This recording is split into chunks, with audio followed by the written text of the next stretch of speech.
She laughed at me. Shame? Numb. Humiliation.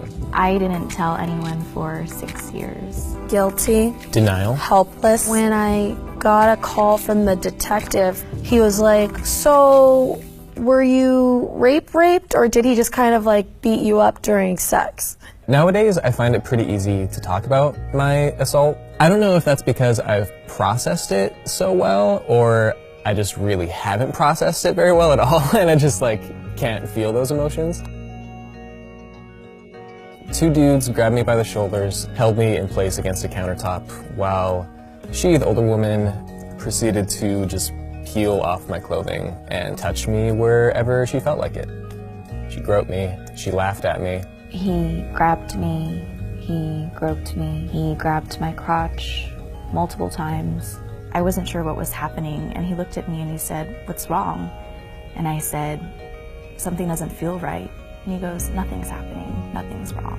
Things kept getting rougher and rougher. He grabbed me really forcefully by the throat, and I couldn't breathe.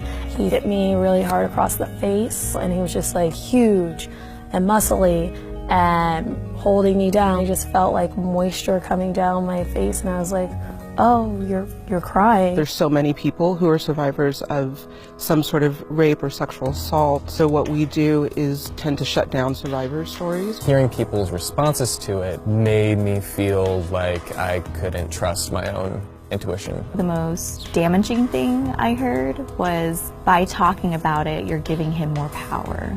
He told me, "I'm sorry you felt you were raped." I felt not heard. I felt assaulted again.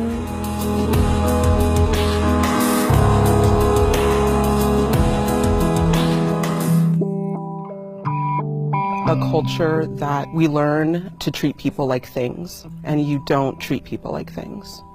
When I told my best friend and she was silent, that was still a very clear, loud response that I was making her uncomfortable and I should stop talking. Sexual violence is prevalent at a massive level in this country. We tend to not believe people because sometimes it's too much, and then other times because people have a vested interest in not talking about rape and not talking about sexual violence. What ends up happening is incredible damage to people, their sense of self, their sense of trust in others.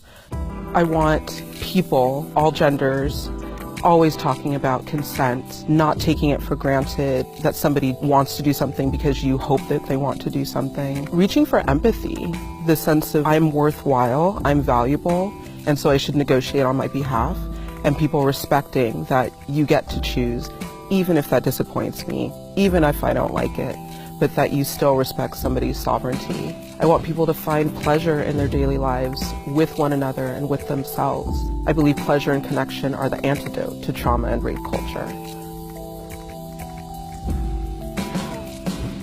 Oh, we are stronger together. We love you. Fuck the noise. Dickhead animals. Don't let this silence you. I feel held, even though I've never met these people. We believe you. Speak on it. It does not define you. Be gentle with yourself.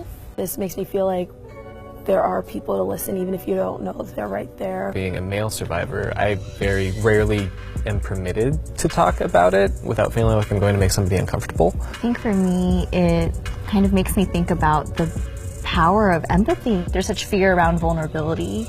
You know, I think like, what's the worst that could happen if you tell a friend that you know who's a survivor, like, hey, just checking in, are you okay? Just want you to know that I support you. Even if you do have a friend who's like really strong, like check in on them, you know? Like especially if you're strong, because I feel like sometimes the strong person gets like overlooked. It never hurts to let someone know that they're not alone.